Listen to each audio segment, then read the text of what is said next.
영광을 주께 찬송가 156장입니다.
영광을 주께 찬송가 301장입니다.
영광을 주께 찬송가 50장입니다.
다 같이 예배를 위해서 기도하시겠습니다.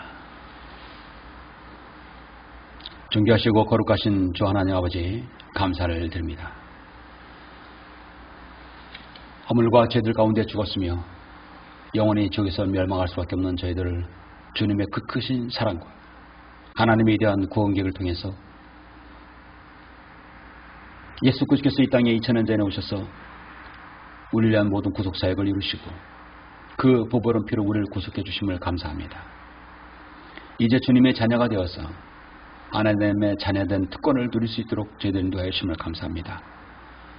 12월의 넷째 주 귀한 주일, 온전히 주님 말씀을 우리 마음판에 잘 새기고 우리의 건강, 우리의 앞날들, 우리의 모든 이루어질 일들 하나님께서 일일이 저희들 보호하시고 챙겨주셔서 건강하고 그리고 영적으로 강건한 저희들 생애들이 될 수 있도록 인도하여 주시기 원합니다. 언제라도 주님의 영광을 위해서 우리 자신의 생을 언제나 드릴 수 있는 우리 모든 성도들 될 수 있도록 주님 인도하여 주시고 오늘 이 경배를 주님께서 복 주시옵소서. 주 예수 그리스도 이름으로 기도드렸습니다. 아멘. 영광을 주께 찬송가 388장입니다.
네, 오늘은 11월의 넷째 주입니다. 11월의 넷째 주 하나님 말씀 보시겠습니다.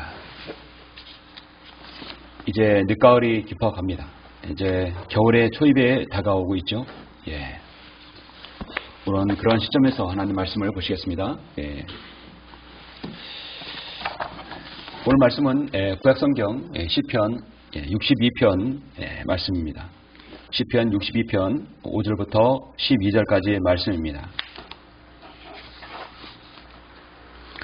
시편 62편 5절부터 12절 봉독해 올리겠습니다. 내오나 너는 하나님만 기다리라. 나의 기대가 그로부터 오는도다. 오직 그만이 나의 반석이시며 나의 구원이시라. 그는 나의 요소시니 내가 유동치 아니하리로다. 나의 구원과 나의 영광이 하나님께 있으며 내 힘의 반석과 내 피난처도 하나님께 있도다. 어느 때나 그를 신뢰하라. 너희 백성들아, 너희 마음을 그분 앞에 쏟아 놓으라. 하나님은 우리를 위한 피난처시로다. 셀라. 진실로 낮은 자들도 헛것이요 높은 자들도 헛것이니 거짓이니 그들을 저울에 달면 모두 합쳐도 헛것보다 가볍도다. 압제를 신뢰하지 말고 탈취로 인하여 허망하여 지지 말라. 재물이 늘어나도 거기에 마음을 두지 말라. 하나님께서 한 번 말씀하셨고 내가 이것을 2번 들었나니 이는 능력이 하나님께 속하였다는 것이라. 오 주여, 자비도 주께 속하였으니 이는 주께서 각자에게 그가 행한 대로 갚으심이니이다. 아멘. 시편 62편 5절부터 12절까지 말씀입니다. 오늘 말씀을 해서 잠시 기도드리겠습니다. 공평하시고 정의로우시며 공의가 충만하신 위대하신 아버지 하나님, 감사를 드립니다. 이 땅에 태어나서 죽어서 영원히 죽을 수밖에 없고 고통당할 수밖에 없고 파멸할 수밖에 없는 저희 인생들을 우리 주 예수 그리스도의 귀한 구속사역을 통하여 주님의 보혈을 통하여 우리가 구원받아서 하나님의 자녀가 됨을 감사를 드립니다. 주님의 자녀로서 주님의 보호와 주님의 인도하심과 하나님의 섭리 가운데 저희들에게 또 바른 성경을 허락하여 주셔서 이 바른 말씀 한글 김정생을 통하여 주님을 섬길 수 있도록 인도하여 주심을 감사합니다. 가을이 깊어가고 있습니다. 이제 벌써 올해 2025년 한 해도 저물어 가고 있습니다. 그런 시점에서 우리가 다시 한번 하나님의 말씀으로 우리 마음의 생각을 더 동의해서 주님을 섬길 수 있도록 저희들 인도하여 주시옵소서. 오늘 봉독한 말씀을 기초로 하여 저는 말씀을 전하고자 합니다. 오늘 말씀에 기름 부어주시고 주님께서 함께해 주시옵소서. 주 예수 그리스도 이름으로 기도드렸습니다. 아멘. 오늘의 말씀의 제목은 하나님의 인생의 저울이라는 말씀으로 잠시 말씀을 전하겠습니다. 하나님의 인생의 저울입니다. 여러분은 날마다 사시면서 얼마나 많은 저울을 다루고 있습니까? 시장에서 장사하는 사람들은 반드시 저울을 준비합니다. 물건을 팔려면 저울이 있어야 되겠죠. 또 기본적으로 우리가 어떤 물건을 사들여고 한다면 그 무게에 따라서 값이 매겨집니다. 사실 무거우면 더 많이 가격이 올라가는 건 당연하죠. 저울을 우리는 많이도 사용합니다. 그래서 우리가 심지어 다이어트를 하거나 몸무게를 잴 때도 저울을 사용합니다. 저울의 생명은 밸런스입니다. 균형을 맞춰야 됩니다.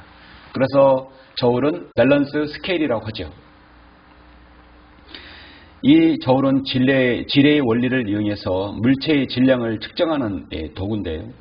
가로막대기의 양끝에 접시를 달아 놓아서 그 분동이 한쪽에는 무게를 잴 때 올려 균형을 맞추게 하는 것을 측정하는 것입니다.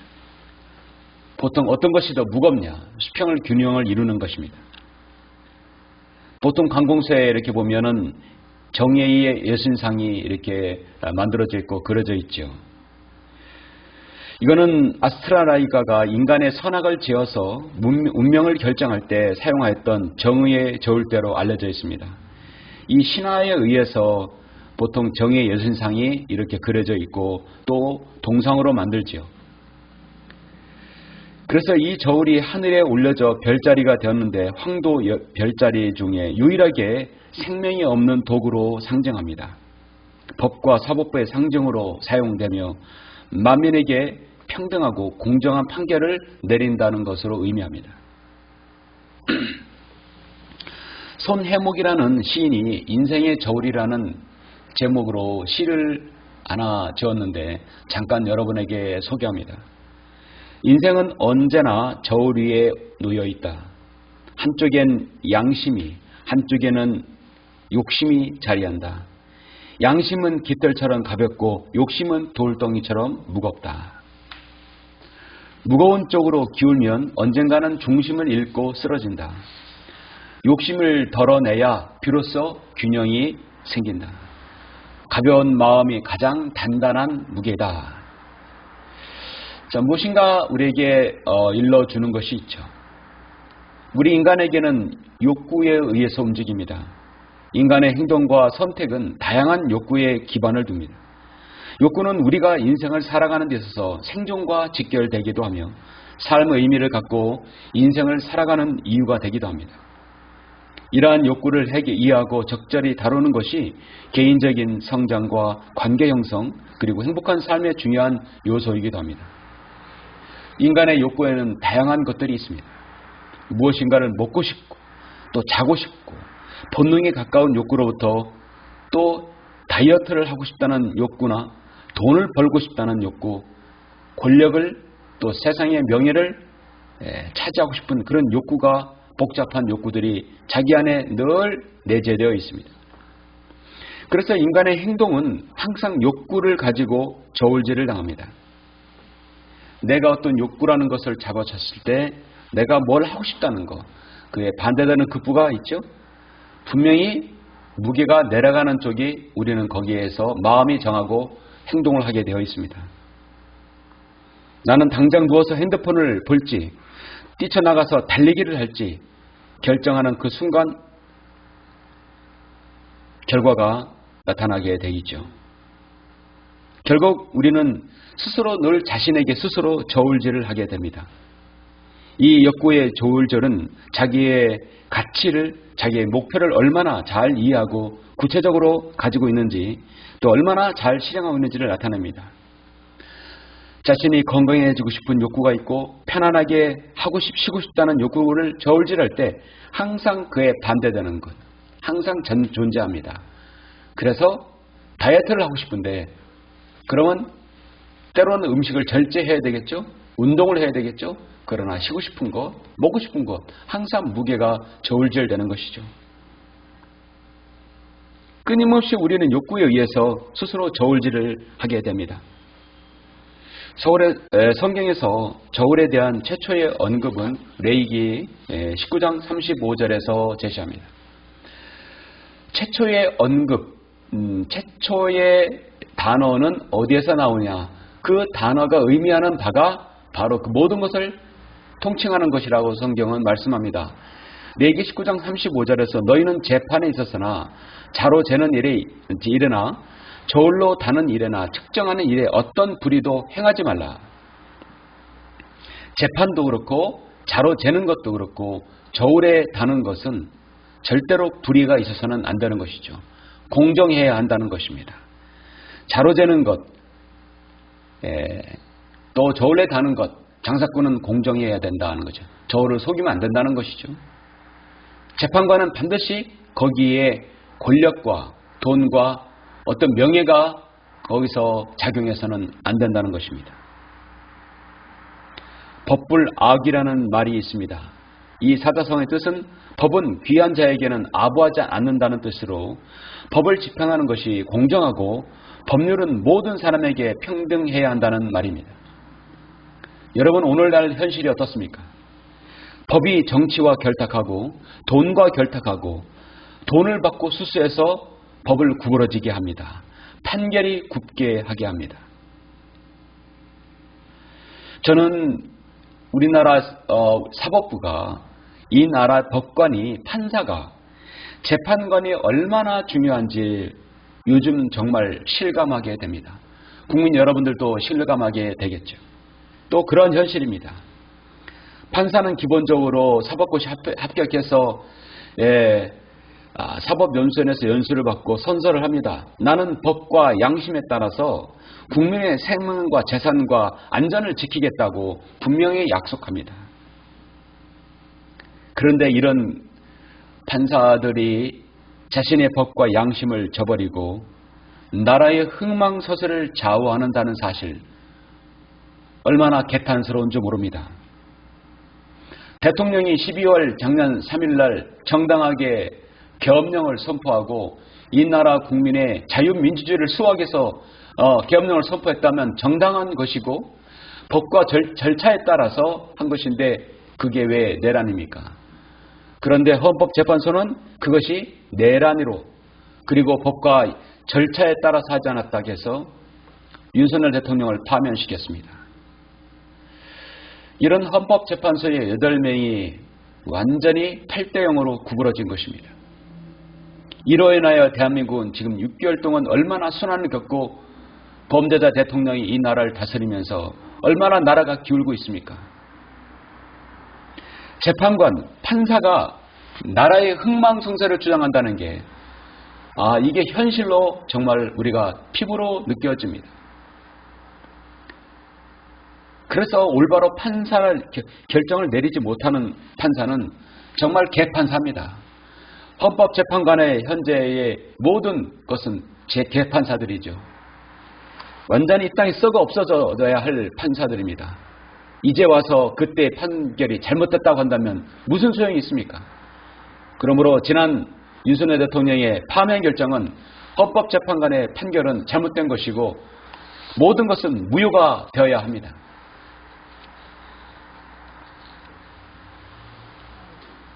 아까 말씀드린 정의의 여신상은 여러분 정의의 여신상을 스마트폰으로 검색을 해보십시오. 그 정의의 여신상은 하나의 천칭을 쥐고 있고 오른손에는 칼을 들고 있습니다. 법과 재판관 그리고 많은 사법기관에 이 동상이 있습니다. 자세히 보면 정의의 여신상은 눈을 가리고 있는 것입니다. 이렇게 눈을 가리고 있는 것이에요. 앞을 안 보고 판결을 내린다는 것입니다. 어떤 사람의 귀함과 가진 자의 유무를 따지지 않고 판결을 정확하게 내린다는 의미입니다. 그런데 우리나라의 정의의 여신상은 한국식으로 해서 만들었는데 이 여인은 눈을 가리지 않았습니다. 특별히 우리나라의 정의의 여신상은 칼과 저울 천칭을 들고 있지만 눈을 가리지 않았다는 것, 본래의 동상과 좀 다른 것이죠. 권력이 있으면 무죄가 되고 돈이 있으면 무죄가 되고 유전무죄, 유권 무죄가 되는 그런 세상에 우리는 살고 있습니다. 최소한 하나님의 공의가 펼쳐지는 그런 세상에 우리는 살고 싶은 것입니다. 오늘 성경에서 말씀하시는 천칭, 저울에 대해서 저는 하나님의 말씀을 숙고하는 그런 시간을 갖고자 합니다. 오늘 시편 말씀은 하나님께서 이 땅에 인생을 다루실 때 하나님 편에서 볼 때 무게를 어디에 더 두시는가에 대한 말씀의 하나입니다. 핵심적인 말씀은 9절의 말씀이죠. 시편 60편 9절, 진실로 낮은 자들도 헛것이요 높은 것들도 거짓이니 그들을 저울에 달면 모두 합쳐도 헛것보다 가볍도다. 성경에서는 하나님께서 인류를 다루실 때 세 가지 측면에서 천칭, 세 가지 측면에서 다루십니다. 하나님의 저울은 좀 특이합니다. 하나님만이 그것을 측정할 수 있는 분이십니다. 만물의 주관자이시기 때문에 그것은 바로 하나님의 인생 저울이라 할 수 있죠. 내 노력으로 천칭의 선행의 공로로 쌓는 저울이 아니라 하나님이 주도하시는 구원의 계획 안에 서 있는가를 보시는 저울입니다. 잠시 우리는 성경에서 제가 여러분에게 하나님께서 인생을 다루시는 세 가지 측면에서의 저울을 여러분에게 소개합니다. 여기에서 하나님의 공의와 하나님의 정의와 공평이 무엇인지 우리는 숙고하는 시간이 되었으면 합니다. 첫 번째로 하나님의 인생의 저울에는 성경에서 첫 번째 우리를 향한 믿음의 저울이 있습니다. 하나님께서는 보이는 것으로 하지 않고 믿음의 저울로 측정하신다는 것입니다. 오늘 시편 말씀 다시 한번 보시죠. 시편 62편 5절부터 보시면 내오나 너는 하나님만 기다리라. 나의 기대가 그로부터 오는도다. 오직 그만이 나의 반석이시며 나의 구원이시라. 그는 나의 유서시니 내가 유동치 아니하리로다. 나의 구원과 나의 영광이 하나님께 있으며 내 힘의 반석과 내 피난처도 하나님께 있도다. 어느 때라 그를 신뢰하라. 너희 백성들아 너희 마음은 그분 앞에 쏟아놓으라. 하나님은 우리를 위한 피난처시로다. 우리의 기도가 우리가 하나님께 드리는 그 간절한 기도, 주님은 나의 반석이시고 나의 구원이시라. 주님은 나의 유서시고 내가 유동치 않겠다는 그 굳건한 믿음의 기도가 가장 하나님께서 무게를 달아보신다는 겁니다. 어느 때라 하나님을 신뢰하고 너희의 마음을 그분 앞에 쏟아놓으면 하나님은 그것을 가장 귀하게 무게를 달아보신다는 것이죠. 보이는 것이 아니다. 진실로 낮은 자들도 헛것이요 높은 자들도 거짓이니 그들은 저울에 달면 모두 합쳐도 헛것보다 가볍도다. 세상에 모이는 모든 높은 것, 권력, 돈 무엇보다도 그건 저울에 달면은 헛것보다 더 가볍다니 얼마나 하나님께서 가볍게 보신다는 것입니까? 압제를 신뢰하지 말고 탈취를 하여 허망하여 지지 말라. 재물이 늘어나도 거기에 마음을 두지 말라. 재물은 헛것보다 더 가볍다는 것이죠. 하나님께서 한 번 말씀하셨고 내가 이것을 2번 들었나니 이는 능력이 하나님께 속하였다는 것이라. 오주여 자비도 주께 속하였으니 이는 주께서 각자에게 그가 행한 대로 갚으심이라 말씀합니다. 하나님께서는 사람의 행위보다 하나님을 신뢰하고 의지하는 그 마음에 더 무게를 갖고 계심을 우리는 알아야 합니다. 욥기 31장 6절에서 욥은 한창 기세등등하고 자신이 그렇게 힘들고 어려운 고난에 처했을지라도 나는 끝까지 하나님을 신뢰한다. 그래서 나의 의는 하나님의 의보다 더 높게 기고만장해 되어 있습니다. 오히려 고난을 당하는 중에 더 주님을 신뢰하고 자신의 의를 하나님께 다 내려놓고 해야 되는데 더 자신의 의가 하나님의 의보다 높다고 지금 우쭐대고 있는 것입니다. 그래서 욥기 31장 6절에서 욥은 나를 공평한 저울에 달아서 하나님께서 나의 온전함을 아시게 되기를 원하노라. 욥은 자신이 있었습니다. 자신이 의보다 하나님의 자신의 의가 하나님의 의보다 더 낫다고 생각했었습니다. 그가 하나님으로부터 소나기 질문을 받기 전까지는 그러했습니다. 세상에서는 평가가 항상 어떻게 여러분 되어집니까? 그 기준이 무엇입니까? 높은 권력, 명예, 많이 가지고 이런 기준이 되어 있죠. 판사가 권력과 돈에 결탁하게 되면 백성은 고난당하게 되어 있는 것입니다. 헌법재판소가 8대0으로 윤석열 대통령을 파면하자 범죄자 대통령 이재명이가 권자에 대신 앉아서 부정선거로 그 권자를 찬탈해서 나라를 지금 완전히 개판으로 만들지 않습니까? 빨리 하루속히 이재명은 끌어내려져야 합니다. 이것이 대한민국에 사는 것이고 이걸 위해 오늘날 설교자가 기도해야 됩니다. 그리스도인이 기도해야 됩니다. 이것이 내란이 아니라 이재명이 내란이기 때문에 반드시 이재명은 끌어내려져야 합니다. 지금 전 국민이 일어나고 있는 것입니다. 이런 거를 설교하지 않고 이런 걸 국민에게 알리지 않으면 그거는 설교자 자격이 없습니다. 하나님께서는 저울에 올려놓고 달아보면 하나님의 기준에서 벗어나면 이 세상의 어떤 것이라도 모두 헛것보다 가벼운 것입니다. 권력과 부귀와 영화와 명예와 기술, 인문학, 철학, 과학 그 무엇보다도 헛것보다 가볍다겠습니다. 전도서 2장 15절 말씀에서 그때 내가 내 마음속에 말하기를 어리석은 자에게 일어나는 일이 내게 일어나노다. 어찌하여 그때 내가 더 현명했던가 하였고 그리하여 내가 마음속에 말하기를 이건 역시 헛되도다 했습니다. 헛되고 헛되니 모든 것이 헛되다.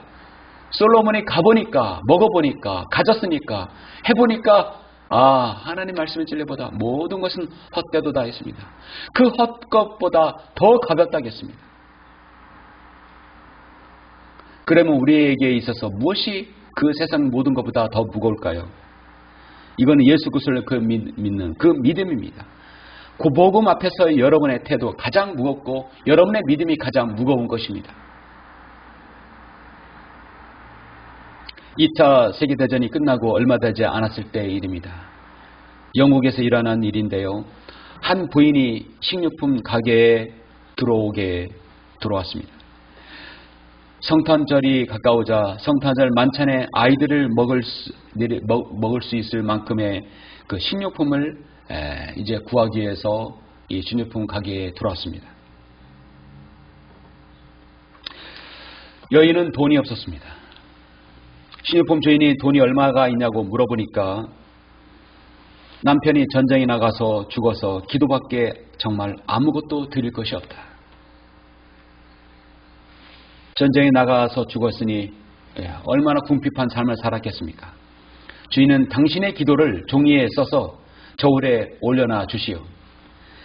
무시하는 말투로 말을 해버립니다. 그러면 그 무게만큼 식료품을 주겠어. 여인에게 있어서는 엄청난 시험이고 도전이 되죠. 부인은 잠시 머뭇거리더니 주머니에서 접혀진 종이를 하나 꺼내서 주인에게 주었습니다. 그러면서 여인은 말합니다. 우리 어린 아이가 지난밤에 아파서 옆에서 병간호를 하며 기도를 적어 두었어요. 주인은 읽어보지도 않은 채 기도문 종이를 저울에 추에 올려놓은 곳에 한쪽에 딱 올려놨습니다. 근데 종이가 좀 있으니까 무게가 이렇게 한쪽으로 기울었겠죠. 주인은 말합니다. 자, 이 기도가 얼마치의 식료품 무게가 되는지 달아봅시다.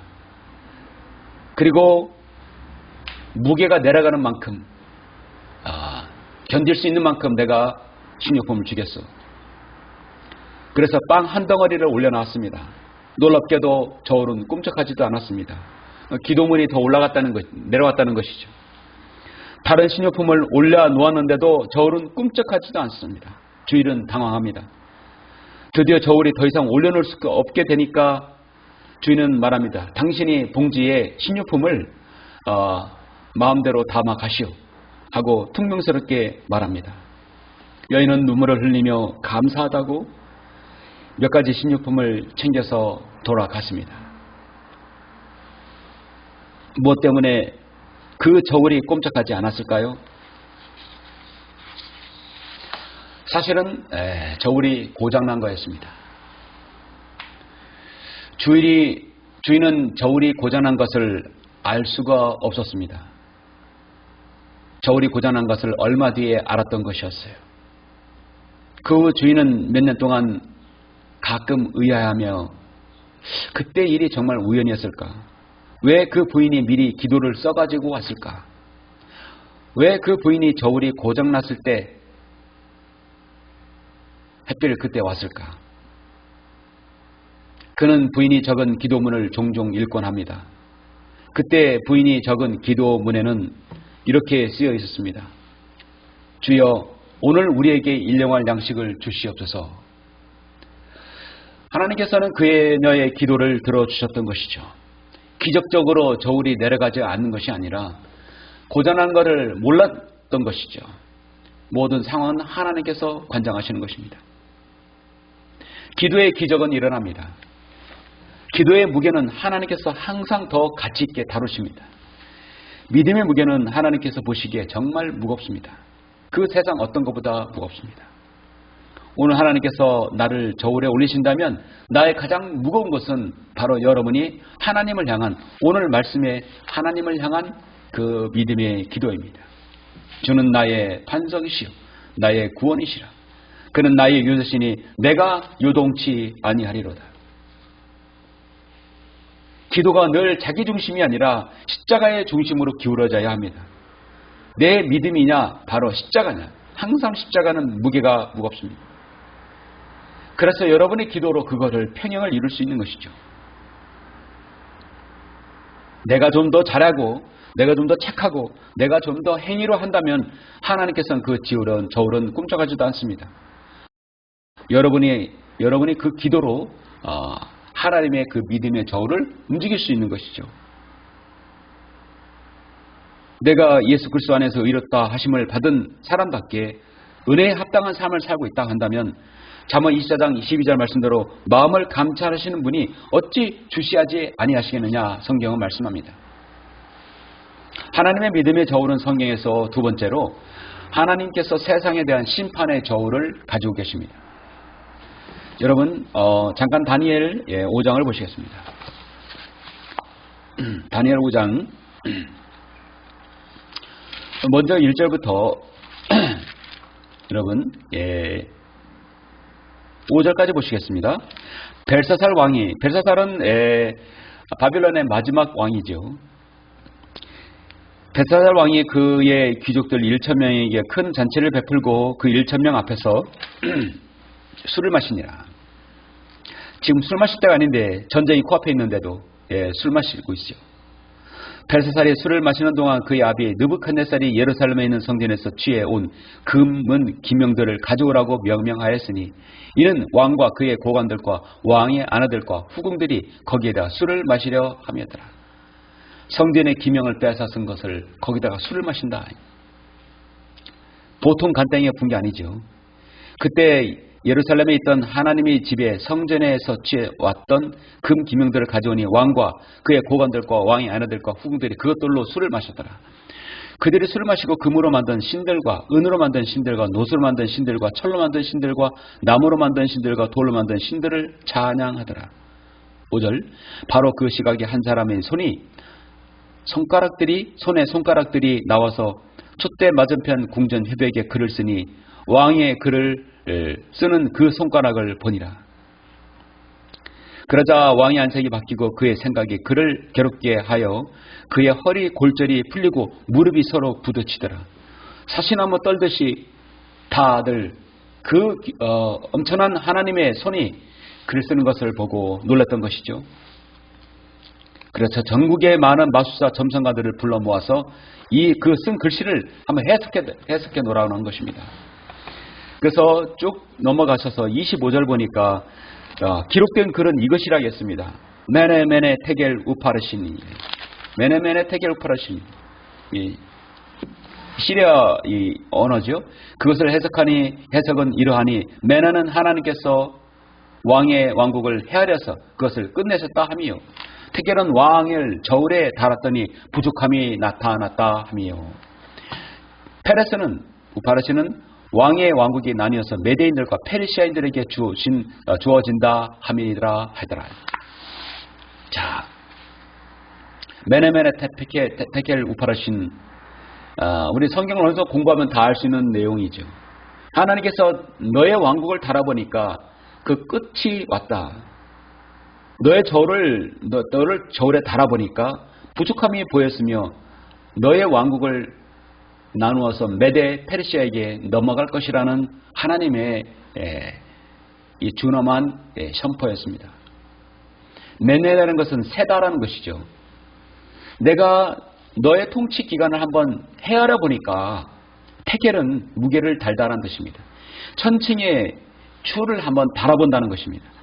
벨사살 왕이 하나님의 공의로운 저울에 달렸더니 너는 부족하구나. 페레스 우파르시는 나누다. 페르시아 사람들에게 내가 메디에 페르시아로 나눠 갈라 찢어 놓겠다는 것입니다.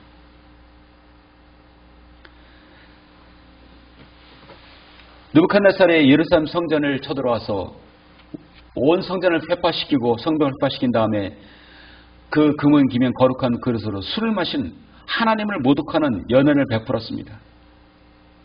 하나님께서 하나님의 손이 직접 글을 쓰신 겁니다. 성경에서 하나님께서 직접 글을 쓰신 것이 십계명과 그리고 다니엘 5장과 주님께서 땅에다가 가늠한 여인을 주님께서 살려주실 때 땅에다가 글을 쓰셨죠. 그런 기이한 광경을 보고 왕실의 모든 석박사들 모두 해석하지 못하였지만 오직 다니엘이 그것을 해석하였습니다. 내가 너의 통치견을 헤아려 보니까 무기를 달아보니까 저 천층에는 너 벌써 하나님의 심판이 기울었다는 것이죠. 그리고 내가 이 왕국을 쪼개서 나누어서 내가 메대 페르시아에게 주겠다. 그러고 나서 29절 30절 보면 그러자 벨사살이 명하였으니 그들이 다니엘에게 주홍색으로 옷 입히고 목에 금목걸이를 걸어주며 그에 관하여 선포하기를 그가 왕국의 셋째 치리자가 되어야 한다고 하더라. 무슨 소용이 있습니까? 그날 밤 칼다인들의 왕 벨사살이 죽임을 당하고 메디아인 다리오가 그 왕국을 취하니 약 62세대라 했습니다. 이렇게 해서 하나님의 심판의 저울은 단호하다는 것입니다. 예수 그리스도의 재림과 마지막 심판이 다가오고 있습니다. 더 이상 지체할 시간이 없습니다. 하나님의 심판의 저울은 이제 점점 기울고 있습니다. 마치 지금 다니엘의 69주가 끝나고 70제주가 돼야 되는데 약 70제주가 나오기 전입니다. 하나님의 천칭은 심판이 있고 그 다음에 여기 하나님의 심판이 있고 그 다음 인간의 죄가 있는 것입니다. 이제 이 죄가 너무나 무겁게 되면 한 방울만 물만 떨어지면 완전히 기우는 것이죠. 지금 그런 상황입니다. 하나님의 심판의 저울은 지금 은혜의 때이지만 오늘 구원의 날이지만 이제 곧 그것이 기울 때가 오게 된 것입니다. 온 인류를 향해서 온 민족을 향해서 주님께서는 저울에 달아볼 것입니다. 이미 주님께서는 저울에 달았을 때 기울 때 그걸 모두 대비해서 2000년 전에 갈고리 십자가에서 우리를 위해 십자가에 우리 주 예수 그리스도께서 그 보배로운 피를 주셔서 우리를 위한 구원의 모든 길을 다 마련해 놓으셨던 것입니다. 이제 우리도 하나님이 내 인생의 매매를 끝내시고 택해를 달아보실 그날이 오게 됩니다. 우리가 모두 그리스도의 심판상 앞에 주님께서 우리를 향한 평가를 내리실 그날이 올 것입니다. 이는 우리 모두가 반드시 그리스도의 심판상 앞에 나아가서 선이든지 악이든지 각자 자기가 행한 것에 따라 자기 몸으로 행한 것들을 받을 것이기 때문이라 분명히 말씀하고 있습니다. 하나님의 인생의 저울에서 성경에서 마지막 세 번째로 우리 인간의 삶의 저울이 있습니다. 이것은 우리 인간의 세상을 살아가는 방식에 대한 저울입니다. 매일의 삶을 스스로 여러분이 재어야 됩니다. 여러분이 스스로 매일의 삶을 측정해야 됩니다. 성경 잠언서 11장 1절에서 속이는 저울은 주께 가정한 것이나 공정한 추는 그의 기쁨이니라 했습니다.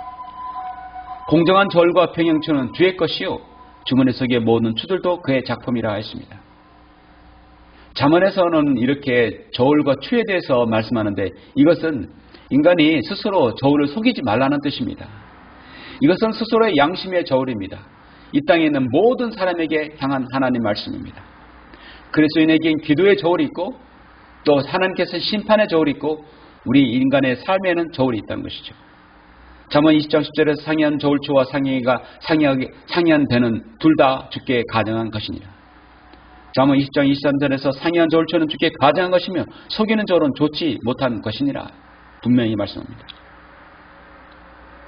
시장에서 장사를 하는 사람에게 가장 큰 유혹이 무엇입니까? 가격을 속이는 것이요. 가격은 속이지 못하니까 딱 나오는 거니까 책정된 가격이 있는 것이니까 속일 수는 없지만 그래서 대신 저울을 속이는 것입니다. 여러분 중국에서 사람들이 시장을 장사할 때 속이는 저울을 보셨죠? 일부러 세팅값을 잘못 해놓는 것입니다. 하나님께서는 삶의 저울을 속이는 것을 원치 않으십니다. 장사를 할 때 그리스도인은 단 1g, 10원이라도 속이지 않는 정직함이 필요합니다. 말할 때, 평가할 때 나에게 유리하게만 항상 하는 그 저울추를 옮기는 것도 우리는 때로는 고쳐야 됩니다. 내가 사람의 관계에서, 조직에서, 또 교회에서 우리가 어떤 부분에 있어서 늘 자기 쪽으로 기울게 되게 되어 있습니다.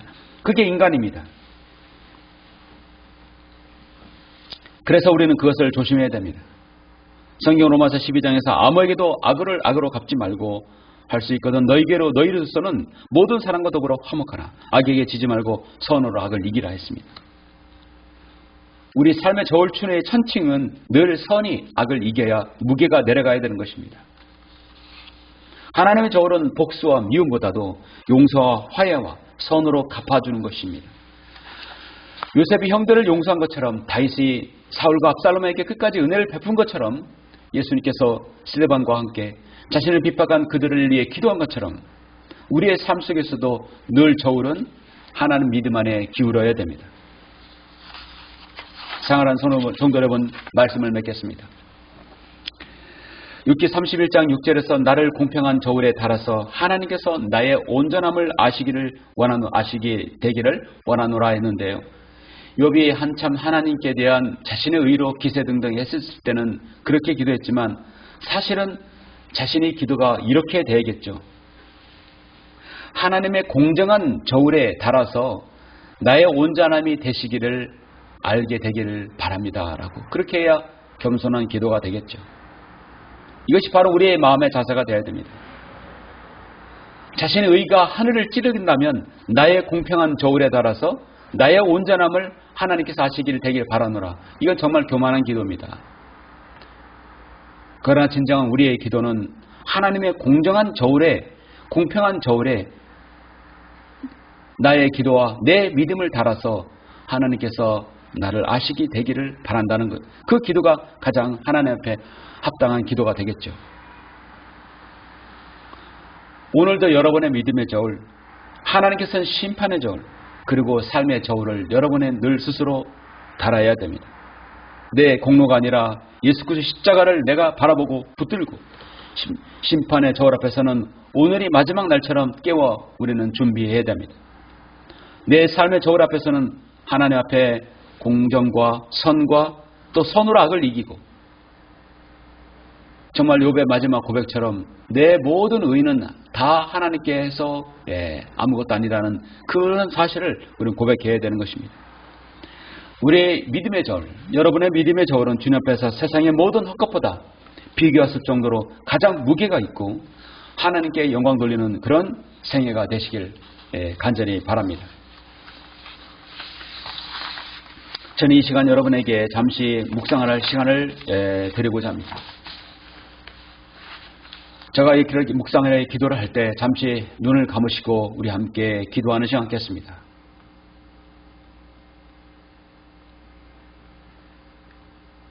여러분, 우리는 오늘 하나님 말씀 앞에 섰습니다. 그 하나님의 말씀의 저울에 우리의 마음을 올려볼 수 있는 기회를 갖게 되었습니다. 잠시 여러분 눈을 감으시고 묵상의 기회를, 기도할 수 있는 기회를 드리겠습니다. 사랑하시는 주님, 세상은 외모와 성과로 평가하지만 주님은 언제나 믿음의 중심과 하나님 앞에 진실한 마음의 무게를 달아보심을 고백합니다. 높은 자도 낮은 자도 저울에 달면 다 헛것보다 가볍다고 말씀하셨습니다. 우리 인생의 참된 가치는 바로 예수 그리스도의 십자가에 있게 하게 됨을 감사합니다. 하나님께서는 벨사살에게 내리셨던 메네메네 테켈 우파르신의 경고를 우리는 기억합니다. 심판의 저울은 조용히 그리고 확실하게 다가옴을 믿습니다. 오늘이 바로 은혜의 날이며 구원의 날임을 우리는 깨닫게 해주십시오. 만약 오늘이 나의 마지막 밤이라면 이 마음으로 주님께 그대로 드릴 수 있도록 저를 돌봐 주시고, 이 믿음의 무게가 온전히 하나님께 영광을 돌리게 하여 없어서 나의 작은 이익 앞에서도 정직을 잃게 하시고 잃지 않게 하시고 악을 악으로 갚지 않고 주님께서 주신 공평과 선과 그 용서로 악을 이길 수 있는 길을 선택하게 해주십시오.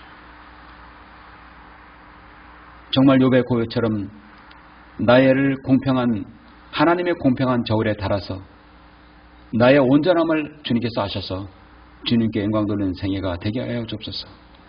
믿음의 저울에는 십자가의 저울 앞에서는 깨어있게 해주시고 내 삶의 저울에 늘 하나님의 공의가 있게 하여 주옵소서. 주 예수 그리스도 이름으로 기도드립니다. 여러분, 이런 마음의 기도로 주를 살아가시를 원합니다. 함께 기도하시겠습니다. 우리를 사랑하시는 아버지 하나님, 감사를 드립니다. 오늘 말씀을 통해서 하나님께서 성경에서 제시하신, 인류를 통해서 제시하신 주님의 그 저울은 내 믿음의 저울이고 또 하나님의 심판의 저울이며 우리 삶의 저울입니다. 어떤 저울이든 하나님의 저울은 공평합니다. 반드시 그 무게를 입증한 날이 올 것입니다. 세상을 심판할 그날이 다가오고 있습니다. 이 심판에 있어서 우리는 모두 심판을 면할 수 있는 기회를 받았습니다. 예수 그리스도의 그 구속의 십자가의 보혈을 통하여 우리는 구원받았고 이 땅의 심판에 우리에게는 적용되지 않습니다. 참으로 감사를 드립니다. 우리에게 남은 생애가 있다면, 남은 날이 있다면 오직 우리 안의 삶의 안에서 우리의 믿음의 무게와 우리의 삶에 있어서 늘 정직하고 선으로 악을 이기는 자세로 주님 살아갈 수 있도록 인도하여 주시옵소서. 주 예수 그리스도 이름으로 기도드렸습니다. 아멘. 영광을 주께 찬송가 495장입니다.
다 같이 기도하심으로 예배를 마치겠습니다. 공평하시고 정의로우시며 공의로우신 위대하신 아버지 하나님 감사를 드립니다. 오늘 11월의 넷째 주 주일을 맞이해서 하나님께서 인생을 다루시는 하나님의 저울을 우리가 살펴보았습니다. 귀한 진리의 말씀, 놀라운 주님의 귀한 말씀에 감사를 드립니다. 우리의 모든 기도가 세상의 그 어떤 것보다도 무겁고 예수 그리스도를 향한 우리의 신앙, 주님의 재림을 향한 우리의 기도와 우리의 믿음이 그 어떤 것보다도 하나님께서 무게를 달아보시는 걸 우리는 알게 되었습니다. 하나님의 심판의 저울은 단호하며 반드시 일어날 것이라는 사실을 우리가 알게 되었습니다. 주님께서는 우리의 모든 삶의 저울주에서 하나님 앞에 정직하고 하나님의 공의를 우리 신뢰하는 우리 모두가 될 수 있도록 주님 인도하여 주시옵소서. 광야의 서리 선교를 위해서 기도하고 후원하시는 아름다운 지체들 주님 늘 기억해 주시고 주님의 방법대로 그 기도에 응답해 주시길 원합니다. 모든 것을 감사드립니다. 주 예수 그리스도 이름으로 기도드렸습니다. 아멘.